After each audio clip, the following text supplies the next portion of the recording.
So it is not possible to suggest a particular feed rate taking all the factors into account. అంటే ఇక్కడ మనం చెప్పుకున్న ఇవన్నీ కారణాలు ఇవన్నీ సంగతులు కూడా మనము పక్కా సైజుని తీసుకొచ్చుకోవడానికి ఇవన్నీ పర్టికులర్గా అవసరమేమి ఉండదు. దీంట్లో కొన్ని ఒకటి రెండు మిస్ అయినా కూడా ఇబ్బంది లేదు. అంటే ఇక్కడ మనం ఇక్కడ ఏం చెప్పుకుంటున్నాము, factors like rigidity of the machine యొక్క దృఢత్వాన్ని బట్టి, అట్లనే holding of the work piece and the drill, అంటే వర్క్ పీస్ని మనము డ్రిల్లింగ్ మిషన్లో ఏ విధంగా హోల్డ్ చేస్తున్నాం, అంటే టైట్గా బిగిస్తున్నాం. జస్ట్ మిషన్ వైస్లో జాబ్ను బిగిస్తున్నామా, లేకపోతే ఆ జాబ్ను వీ బ్లాక్స్ మీద పెట్టి బిగిస్తున్నామా, లేకపోతే టేబుల్ మీదనే ఏమైనా క్లాంప్స్ నట్ అండ్ బోల్ట్స్ ద్వారా క్లాంప్స్ని వేసి బిగిస్తున్నామా అనే దానిని బట్టి ఆ మిషన్ యొక్క రిజిడిటీ, దాని యొక్క పట్టుత్వము, అంటే అది ఎంత గ్రిప్గా పట్టుకుంటా ఉండేది. అట్లనే డ్రిల్ను మనం పట్టుకునే విధానం, స్లీవ్స్లో పట్టుకుంటున్నామా లేకపోతే డ్రిల్ చెక్లో పట్టుకుంటున్నామా, డ్రిల్ని ఎట్లా పట్టుకున్నా కూడా అది పక్కగానే కూర్చుంటుంది. కాకపోతే ఏంటంటే బాగా టేపర్ షాంక్ను బాగా క్లీన్ చేసుకొని స్పిండిల్ లోపల, అట్లనే టేపర్ షాంక్ను బాగా క్లీన్ చేసుకొని శుభ్రంగా ఉంచిన తర్వాతనే డ్రిల్ స్పిండిల్లోకి డ్రిల్ బిట్ను సెట్ చేయాలన్నమాట. తర్వాత will also have to be considered well determining the feed rate. ఇవన్నీ కూడా మనము ఫీడ్ను ఇచ్చేటప్పుడు తీసుకోవాల్సినటువంటి జాగ్రత్తలు అనమాట. If these are not to the required standard, the feed rate will have to be decreased. ఇవన్నీ కూడా మనకు పక్కాగా లేకపోతే, అంటే మనము పెద్ద జాబ్ను మిషన్ వైస్లో బిగించినాము, మీ పెద్ద జాబ్ కాబట్టి దృఢంగా నిలబడగలుగుతుంది అనమాట మిషన్ టేబుల్ మీద. దాన్ని జస్ట్ మిషన్ వైస్లో బిగించిన తర్వాత మిషన్ వైస్ను నట్టు బోల్ట్ సాయంతో మిషన్ టేబుల్ మీద బిగించాలి గట్టిగా. ఒకవేళ బిగించకుంటే కనుక చాలా జాగ్రత్తగా, చాలా నిదానంగా ఫీడింగ్ ఇవ్వాలన్నమాట. ఖచ్చితంగా నట్ అండ్ బోల్ట్ వేసిన తర్వాతనే డ్రిల్లింగ్ చేయడం అనేది కరెక్ట్. అట్లనే ఒకవేళ పెద్ద జాబ్స్ ఉంటాయి, అంటే దాదాపు ఒక 30 సెంటీమీటర్లు స్క్వేర్ పీసులు కానీ పెద్ద మోల్డ్స్ ఏమైనా ఉంటాయి వాటికి డ్రిల్లింగ్ వేయాలంటే కనుక వాటిని మిషన్ వైస్లలో బిగించలేము, నేరుగా డ్రిల్లింగ్ మిషన్ యొక్క టేబుల్ మీదనే బిగిస్తామన్నమాట. అట్లా బిగించినప్పుడు వాటికు క్లాంప్స్ అనేటివి పక్కాగా ఉండాలి. ఎలాంటి క్లాంప్స్ వేయాలనేది మనం చూసుకోవాలా. తర్వాత క్లాంప్స్ పెట్టే విధానం కరెక్ట్గా జాబ్ మీదికి వచ్చి కింద ఇచ్చేటువంటి సపోర్ట్స్, అంటే మిషన్ జాబ్ మీద క్లాంప్ కూర్చున్న దానికంటే ఇచ్చేటువంటి సపోర్టు కొంచెం హైట్ ఉండాలన్నమాట. అంటే జాబ్ మీద ఇట్లా కూర్చోవాలి, టేపర్గా చక్కగా ఉండకూడదు, ఇట్లా టేపర్గా కూడా ఉండకూడదు. ఖచ్చితంగా జాబ్ను ఒత్తి పట్టుకునే విధంగా జాబు మీద ఉన్నటువంటి క్లాంపు ఏరియా కిందికి ఉండాలి. సపోర్ట్ వచ్చేసి ఇటు పక్క ఇచ్చేటువంటి సపోర్ట్ వచ్చేసి కొద్దిగా హైట్ ఉండాలి. అట్లా ఇవన్నీ మనం కన్సిడర్ చేసుకుంటూ కరెక్ట్గా బిగించుకోగలిగితే కానీ పక్కా హోల్ సైజు యాక్యురసీగా వస్తుంది. లేదంటే కానీ ఫినిషింగ్ సరిగా రాకుండా పోవడం కూడా జరుగుతుంది అన్నమాట. తర్వాత the table gives the feed rate which is based on the average feed values suggested by the different manufacturers of డ్రిల్స్ని తయారు చేసే వాళ్ళే ఇక్కడ ఫీడ్ రేట్లను కూడా ఇచ్చినారు. ఏ డ్రిల్స్కు ఎంతెంత ఫీడ్ ఇవ్వాలి అనేది కూడా ఇక్కడ ఇచ్చినాడు అనమాట. డ్రిల్ డయామీటరు, ఈ డ్రిల్ బిట్ యొక్క మీటర్లు వచ్చేసి హై స్పీడ్ స్టీలు మిల్లీమీటర్స్లలో. తర్వాత రేట్ ఆఫ్ ఫీడ్ ఎంత ఫీడ్ ఇచ్చుకోవాలనేది ఇక్కడ ఇచ్చినాడు. 1 mm నుంచి 2.5 mm వరకు మనకు ఫీడ్ రేట్ వచ్చేసి 0.04 mm నుంచి 0.06 mm వరకు ఫీడ్ రేట్ ఉంటుంది. అట్లనే 2.6 నుంచి 4.5 mm డ్రిల్ సైజు వరకు 0.05 నుంచి 0.1 mm డెప్త్ వరకు పోవచ్చు. అట్లనే 4.5 నుంచి 6 mm డ్రిల్స్ వరకు 0.075 to 0.15 వరకు ఫీడింగ్ ఇచ్చుకుంటా పోవచ్చు. అట్లా ఈ టేబుల్ ప్రకారం మనం ఫాలో అవుతా దీని ప్రకారం ఫీడింగ్ ఇచ్చుకుంటా పోతా అంటే కానీ సరిపోతుంది. లేకపోతే డ్రిల్లింగ్ మిషన్లలోనే మంచి డ్రిల్లింగ్ మిషన్లు అయితే కనుక దానిలో ఫీడింగ్ ఆటోమేటిక్ కూడా ఉంటుందన్నమాట. ఆ ఫీడింగ్ ఆటోమేటిక్ కావాల్సినంత ఫీడ్లో సెట్ చేసి ఫీడ్ ఇచ్చుకుంటా పోవచ్చు. 2 cores of feed may result in damage to the cutting edges of breakage of drill. ఇక్కడ ఏమంటున్నాడు, 2 cores అంటే రఫ్గా మనము గట్టిగా ఒత్తడం వల్ల ఎక్కువ ఫీడింగ్ ఇవ్వడం వల్ల డ్రిల్ బిట్ అనేది ఇరిగిపోవడానికి, లేకపోతే కటింగ్ ఎడ్జెస్ అనేది ఇరిగిపోవడానికి అవకాశం ఉంది. అట్లనే Too slow a rate of feed will not bring improvement in surface finish but may cause excessive wear of the tool point and lead to chattering of the drill. ఇక్కడ ఏమంటున్నాడు, ఒకవేళ మనం మరీ నిదానంగా డ్రిల్లింగ్ వేయడం వల్ల వేసేటువంటి హోల్లో సర్ఫేస్ ఫినిష్ అనేది పక్కాగా రాకపోవచ్చు, ఎందుకంటే వైబ్రేషన్స్ జరగడం వల్ల. అట్లనే wear of the tool point, wear అంటే అరిగిపోవడం, టూల్ కూడా తొందరగా కటింగ్ ఎడ్జెస్ ఇవన్నీ కూడా అరిగిపోవడానికి ఆస్కారం ఉంది. And lead to chattering of the drill అదరడానికి కూడా అవకాశం ఉంది. కాబట్టి ఎంత ఫీడ్ ఇవ్వాలో అంత ఫీడ్ ఇవ్వాలి. ఎక్కువ ఫీడ్ ఇవ్వకూడదు, తక్కువ ఫీడ్ ఇవ్వకూడదు. ఎక్కువ ఫీడ్ ఇస్తే కన్నా డ్రిల్ బిట్ ఇరిగిపోయేదానికి ఆస్కారం ఉంటుంది, లేకపోతే కటింగ్ ఎడ్జెస్ ఇరిగిపోయేదానికి ఆస్కారం ఉంటుంది. ఇక్కడ స్లో స్పీడ్ ఇచ్చినా కూడా అదే ప్రాబ్లం, ఫినిషింగ్ సరిగా ఉండదు, టూల్ తొందరగా అరిగిపోతుంది, టూల్ పాయింట్ కూడా బ్లెంట్ అవుతుంది. అరిగిపోవడం అంటే వేరంటే అరిగిపోవడం అనమాట, బ్లెంట్ కావడం. అండ్ లీడ్ టు చాటరింగ్, అదురులకు డ్రిల్ బిట్ అంతా అదురుతూ ఉంటుంది, లేకపోతే డ్రిల్లింగ్ మిషన్ కూడా అదురుతూ ఉంటుంది, లేకపోతే బిగించినటువంటి జాబ్ కూడా అదురుతూ ఉంటుంది అనమాట. కాబట్టి ఎక్కువ నిదానంగా వేయకూడదు, ఎక్కువ స్లోగా వేయకూడదు. కరెక్ట్గా ఫీడ్ రేట్ అనేది సెట్ చేసుకొని వేయాలి. For optimum results in the feed rate while drilling, it is necessary to ensure the drill cutting edges are sharp. Use the correct type of cutting fluid. ఇక్కడ మనం ఏం గమనించాలంటే, ఇక్కడ ఇచ్చినటువంటి సేఫ్టీ ప్రికాషన్ ఏంటంటే, ఖచ్చితంగా మనము డ్రిల్ వేసేటప్పుడు డ్రిల్ యొక్క కటింగ్ ఎడ్జెస్ షార్ప్గా ఉన్నాయా లేదనేది చెక్ చేసుకోవాలి. అట్లనే ఏ మెటీరియల్కు ఏ కూలెంట్స్ను ఉపయోగించాలో మనకు బాగా క్లియర్గా తెలిసి ఉండాలి. ఒకవేళ మైల్డ్ స్టీల్ అయితే మనము వాటర్లో కొద్దిగా డ్రోమాసైల్ లాంటిది కలిపేసి వైట్గా ఉన్నటువంటి వాటర్ను అప్లై చేస్తాం. ఒకవేళ అల్యూమినియం అనుకోండి, దానికి కిరోసిన్ అప్లై చేస్తాం. ఒకవేళ క్యాస్టైన్ అనుకోండి, దానికి ఎయిర్ అప్లై చేస్తాం. అట్లా ఏ మెటీరియల్స్కు మనం డ్రిల్ వేస్తున్నామో అది గమనించుకొని ఆయా కూలెంట్స్ను ఉపయోగించుకోవాలి. అర్థమైంది కదా. సో అది feed.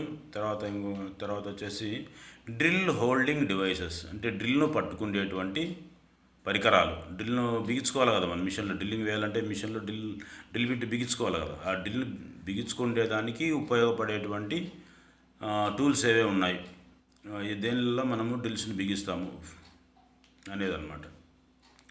For drilling holes on materials, the drills are to be hold accurately and rigidly on the machines. అర్థమైంది కదా. మిషన్లో మనము డ్రిల్స్ను బిగించేటప్పుడు బాగా రిజిడ్గా ఉండేటట్టుగా, దృఢంగా ఉండేటట్టుగా మిషన్లలో డ్రిల్ బిట్లను బిగించుకోవాలన్నమాట. The common drill holding devices are drill chuck, sleeves and sockets. మామూలుగా డ్రిల్లను మనము ఈ 3 దానిలలోనే బిగించుకోగలుగుతాం. డ్రిల్ చెక్ ఒకటి, డ్రిల్ స్లీవ్స్ అండ్ సాకెట్స్, ఇవి మాత్రమే ఉపయోగిస్తాం అన్నమాట డ్రిల్ పట్టుకోవడానికి.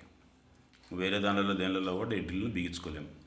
డ్రిల్ చెక్ అనేది ఏంది,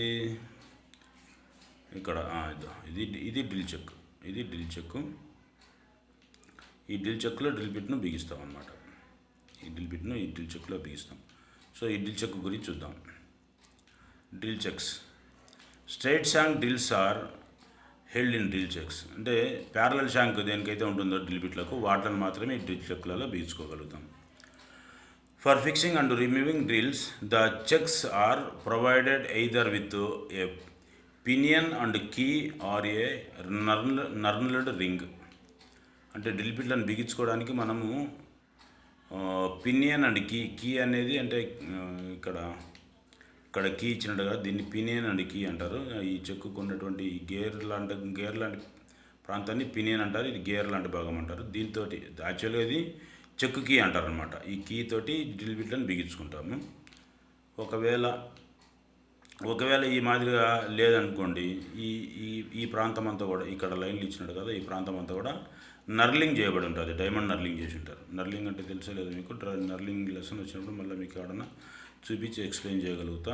నర్లింగ్ అది ఎక్కడ ఇచ్చాడు. నర్లింగ్ అంటే ఈ మాదిరి ఉంటుంది, దీన్ని నర్లింగ్ అంటారు. నర్లింగ్ అనేది స్పెల్లింగ్ చూసుకోండి ఒకసారి.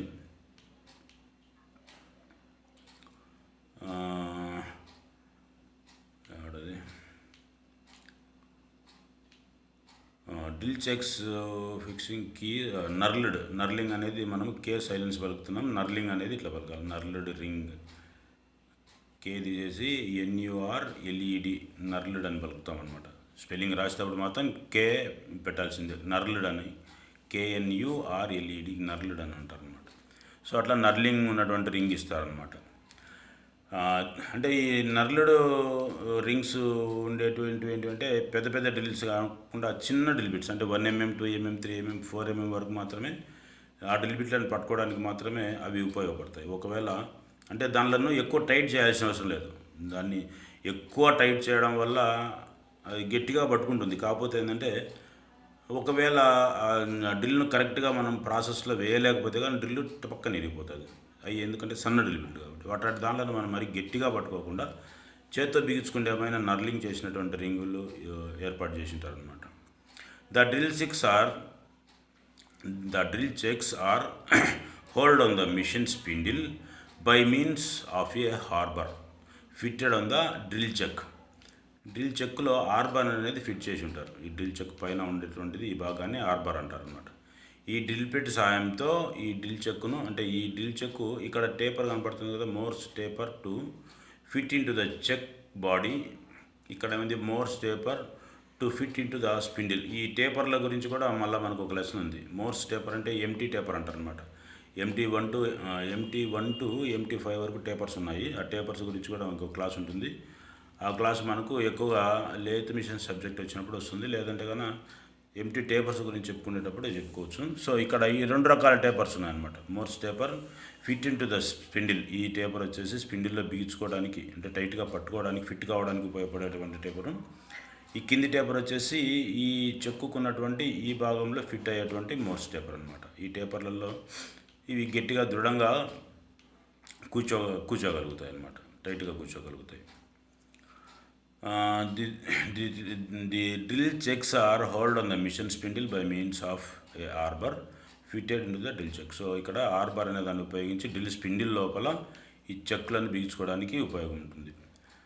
టేపర్ స్లీవ్స్ అండ్ సాకెట్స్, ఇంకో దీంట్లోనే డ్రిల్ బిట్లను సెట్ చేసుకోవడానికి, అంటే డ్రిల్ బిట్లను పట్టుకోవడానికి ఉపయోగపడేటువంటివి drill sleeves and sockets. Taper shank drills have a Morse taper. యాక్చువల్గా మనము డ్రిల్ యొక్క షాంక్ భాగము, డ్రిల్ యొక్క షాంక్ భాగము టేపర్గా ఉంటుందని చెప్పుకున్నాం కదా. ఆ టేపర్ను మోర్స్ టేపర్స్ అని చెప్పేసి అంటారు అనమాట. డ్రిల్ బిట్లకు ఉండేటువంటి టేపర్ను మోర్స్ టేపర్ అని చెప్పేసి అంటారు. ఆ టేపర్ షాంక్ డ్రిల్స్ అన్నీ కూడా మోర్స్ టేపర్లలోనే తయారు చేసి ఉంటారు. అంటే ఈ టేపర్స్ అన్నీ కూడా స్టాండర్డ్ సైజులలోనే ఉంటాయి. ఏ టేపర్ అంటే ఆ టేపర్ ఉండవు అనమాట, ఒకే సైజులో తయారు చేస్తారనమాట టేపర్స్ అన్నీ కూడా. తర్వాత sleeves and sockets are made with the same tapers so that the taper shanks of the drills when engaged will give a good wedging action అంటే అవి బాగా ఖర్చుకొని ఉండడానికి, దృఢంగా పట్టుకొని ఉండడానికి, కరెక్ట్గా ఉండడానికి ఈ స్లీవ్స్ యొక్క లేకపోతే సాకెట్స్ యొక్క టేపరు, అట్లనే డ్రిల్స్ యొక్క టేపర్, ఈ 2 టేపర్లు కూడా ఒకే విధమైనటువంటి టేపర్లలోనే తయారు చేస్తారనమాట. Will give a good wedging action. Due to this reason Morse tapers are called self holding tapers. ఈ మోర్స్ టేపర్స్ను మనము ఇంకొక విధంగా కూడా పిలుస్తారనమాట, సెల్ఫ్ హోల్డింగ్ టేపర్స్. అంటే వాటిలకై అవే గట్టిగా దృఢంగా పట్టుకోవడానికి ఉపయోగపడేటువంటి టేపర్స్. సో ఈ టేపర్స్ అనేటివి యాక్చువల్గా బాగా హార్డనింగ్ చేసి బాగా నీట్గా గ్రైండింగ్ చేస్తారనమాట, హై యాక్యురసీ ఉండేటట్టుగా. అట్లా యాక్యురసీగా ఉంటేనే అవి టైట్గా బిగించుకోగలవు, లేదంటే కానీ ఊరికే ఊడిపోతూ ఉంటాయి. ఎప్పుడైతే ఈ డ్రిల్స్కి కానీ సాకెట్స్కి కానీ టేపర్స్ మీద ఏమైనా చిలుమున్నా, ఆయిల్ ఉన్నా, లేకపోతే చిన్న చిన్న డెంట్లు, గుంతలు లాంటివి ఏమైనా ఉన్నా, ఇవి గట్టిగా పట్టుకో ఊడిపోతూ ఉంటాయి డ్రిల్ బిట్లు. కాబట్టి వీటిలను శుభ్రంగా ఉంచుకుంటూ ఉండాలా. ఉపయోగించినప్పుడు చాలా జాగ్రత్తగా ఆయిల్ అప్లై చేసేసి జాగ్రత్తగా వాటి యొక్క ప్లేస్లో కరెక్ట్గా ఉంచాలన్నమాట. సో ఇక్కడ గమనించాల్సింది ఏంటంటే స్లీవ్ అంటే ఏంది, సాకెట్ అంటే ఏంది. ఇక్కడ స్లీవ్ అనేది ఈ భాగం, ఇదంతా కూడా స్లీవ్ ఒకటే భాగం. దీంట్లో నేరుగా డ్రిల్ పిట్ ఇక్కడ కూర్చుంటుంది. ఈ డ్రిల్ పిట్ ఈ స్లీవ్లో కూర్చున్న తర్వాత ఈ స్లీవ్ను మిషన్ స్పిండిల్లో బిగించేస్తాం. ఇది స్లీవ్. ఇక్కడ వచ్చేసి సాకెట్ అనేది ఇక్కడ ఒక పోర్షన్ ఉంది, ఇక్కడ ఒక పోర్షన్ ఉంది. అంటే ఈ టేపర్లో డ్రిల్ బిట్ కూర్చుంటుంది, అంటే డ్రిల్ బిట్కు ఉన్నటువంటి టేపరు ఈ దీంట్లో కూర్చుంటుంది. ఈ టేపర్ వచ్చేసి షాంక్లో కూర్చుంటుంది. ఈ రెండు దానిల యొక్క ఉపయోగం ఒకటే. కాకపోతే ఇక్కడ తేడా ఏంటంటే పెద్ద డ్రిల్స్ ఉంటాయి. అంటే ఈ ఎక్కువ డ్రిల్ స్పిండిల్ లోపల ఉన్నటువంటి టేపర్ వచ్చేసి మనకు ఇది 1 ఇంచ్ లోపలనే ఉంటుందన్నమాట ఈ టేపర్, ఈ హోల్ సైజు. కానీ ఒకవేళ ఈ డ్రిల్ బిట్లు 1 ఇంచ్ కంటే పెద్దవి, అంటే 25 mm, 30 mm, 40 mm డ్రిల్స్ ఉంటాయి. వాటి యొక్క టేపర్ దీనిలలో కూర్చోవాలంటే కూర్చోలేదు కదా, అప్పుడు ఈ సాకెట్లు ఉపయోగిస్తారు. ఈ సాకెట్లకు అంటే ఆ డ్రిల్ బిట్లకు టేపర్ తక్కువ ఉంటుంది, తక్కువ సైజులో ఉంటుంది. తక్కువ సైజులో ఉన్నప్పుడు ఈ సాకెట్లలో పీల్చుకొని ఈ సాకెట్ను డ్రిల్ స్పిలిండిల్లో సెట్ చేసుకుంటాం అన్నమాట. అది సాకెట్కు స్లీవ్కు ఉన్నటువంటి తేడా. తర్వాత ఇంకేం చూపిస్తున్నాడు ఇక్కడ, fixing A drills on spindle. అంటే ఈ టేపర్ షాంక్ కలిగినటువంటి డ్రిల్ బిట్లను మిషన్ స్పిండిల్లో బిగించుకునే విధానం చూపిస్తున్నాడు. ఇక్కడ మిషన్ టేబుల్ ఇది, ఇక మధ్యలో చెక్క పీస్ పెట్టినాడు, వుడన్ పీసు. కిందికి ప్రెజర్ చేయడం వల్ల గట్టిగా చొచ్చుకొని పోయి దీంట్లో డ్రిల్లింగ్ మిషన్ స్పిండిల్లో ఈ సాకెట్ అనేది టైట్గా కూర్చుంటుంది అనమాట. ఇక్కడ సాఫ్ట్ ఫేస్డ్ హామర్, అట్లనే సాఫ్ట్ ఫేస్డ్ హామర్ను కూడా ఉపయోగించుకోవచ్చు. చిన్నగా డ్రిల్ బిట్ను లోపలికి కొట్టడం వల్ల డ్రిల్ స్పిండిల్లో ఈ స్లీవ్స్ టైట్గా కూర్చుంటాయి. అయితే ఇక్కడ హామర్ తోటి డ్రిల్ బిట్లను కొట్టకూడదు. ఎందుకో తెలుసు కదా, హామర్ తోటి డ్రిల్ బిట్లను కొట్టడం వల్ల డ్రిల్ బిట్లు ఈజీగా ఇరిగిపోతాయి. కాబట్టి ఎప్పుడే కానీ హామర్స్ తోటి కూడా సాఫ్ట్ హామర్స్, అంటే అల్యూమినియం హామర్స్ లేకపోతే మ్యాలెట్స్ లాంటివి ఉపయోగించుకోవచ్చు. ఇక్కడ టేబుల్ మీదనే, డ్రిల్లింగ్ మిషన్ యొక్క టేబుల్ మీదనే చెక్క పెట్టి ఆ చెక్క మీద గట్టిగా ఒత్తడం వల్ల ఈజీగా సెట్ అవుతుంది అన్నమాట. The drills are provided with 5 different sizes of Morse tapers and are numbered from MT1 to MT5. So ఈ డ్రిల్ బిట్లకు అన్నిటికి కూడా మోర్స్ టేపర్ అనేది ఉంటుందన్నమాట. ఆ టేపర్ యొక్క నెంబర్స్ వచ్చేసి MT1 నుంచి MT5 వరకు ఉంటుంది అనమాట టేపర్. ఈ టేపర్స్ అనేవి మనము లేత్ మిషన్లలో కూడా వస్తాయి. ఈ టేపర్స్ అంటే లేత్ మిషన్లలో ఉపయోగించేటువంటి సెంటర్స్ ఉంటాయన్నమాట. సెంటర్స్, సెల్ఫ్ సెంటర్స్, అట్లనే రివాల్వింగ్ సెంటర్స్ ఉంటాయి, వాటికి కూడా ఉపయోగపడతాయి. అట్లనే చెక్కులు, హెడ్ స్టాక్ల యొక్క స్పిండిలలో సెట్ చేయాలని కూడా అక్కడ ఒక టేపర్ ఉంటుంది. ఆ టేపర్లలో కూడా దాన్ని చూసుకోవచ్చు.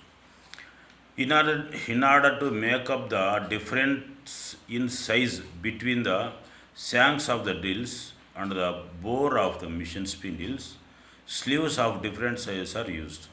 When the drill taper shank is bigger than the machine spindle, taper shanks are used. So ఇందాక చెప్పినా కదా నేను, ఒకవేళ డ్రిల్ బిట్లు పెద్దగా ఉంటే కన్నా వాటిలకు ఈ సాకెట్స్ అనేటి వాటిలను ఉపయోగిస్తారనమాట. While fixing the drill in a socket or sleeve, the tang portion should align in slot. అది ఇంపార్టెంట్. ఇక్కడ ఇది స్లాట్ అంటే ఇప్పుడు టేపర్ షాంక్ పైన ట్యాంక్ ఉందని చెప్పుకుంటాం కదా, ఆ ట్యాంక్ పోర్షను దీని లోపల ఈ డ్రిఫ్ట్ కూర్చున్నది, దీన్ని డ్రిఫ్ట్ అంటారు. ఇది డ్రిల్ బిట్లను బయటికి ఓడిదీయడానికి ఉపయోగించేటువంటి దాన్ని డ్రిఫ్ట్ అంటారు. ఇక్కడ రాసినారు. ఈ డ్రిఫ్ట్ను పెట్టేటువంటి గురువులో కరెక్ట్గా ఈ టేపర్ షాంక్ ఉన్నటువంటి ట్యాంక్ కరెక్ట్గా కూర్చుంటేనే డ్రిల్ బిట్ లోపల ఎంటర్ అవుతుంది, లేకపోతే కానీ ఎంటర్ కాదనమాట. సో అది గమనించుకొని ఈ టేపర్ షాంక్ డ్రిల్ బిట్లను సెట్ చేసుకోవాలి. While removing the drill from the sockets or sleeves, don't allow it to fall on the table or jobs. ఒకవేళ మనము డ్రిఫ్ట్ సాయంతో డ్రిల్ బిట్లను తీసేటప్పుడు ఇవి నేరుగా టక్కని ఊడిపోయి మిషన్ల మీద పడ్డం కానీ, కింద పడ్డం కానీ, మిషన్ టేబుల్ మీద పడ్డం కానీ జరగకూడదు అనమాట. ఒక టేబుల్ మీద ఒక చెక్క ఏదైనా పెట్టుకొని దాని మీద పడ్డట్టుగా కొట్టాలి. లేదంటే కానీ డ్రిల్ బిట్లను చేతిలో పట్టుకొని డ్రిఫ్ట్ను కొట్టేస్తే కానీ డ్రిల్ బిట్ చేతిలోకి వచ్చేస్తుంది అనమాట. తర్వాత ఏమంటున్నాడు, drill chucks are made from special alloy steel.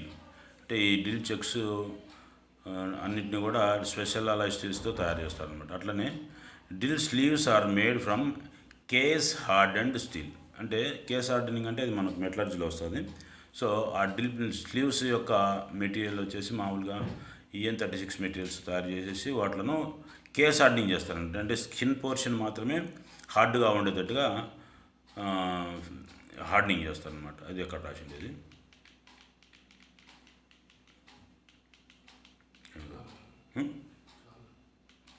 ఇది లెసన్ స్టూడెంట్స్. సో ఈ లెసన్ మీకు బాగా అర్థమైందని అనుకుంటున్నాను. మీకు బాగా అర్థమైన తర్వాత ఒకసారి మళ్ళీ సబ్స్క్రైబ్ చేయండి. సబ్స్క్రైబ్ చేయని వాళ్ళు బెల్ బటన్ పైన కూడా రింగ్ క్లిక్ చేయండి.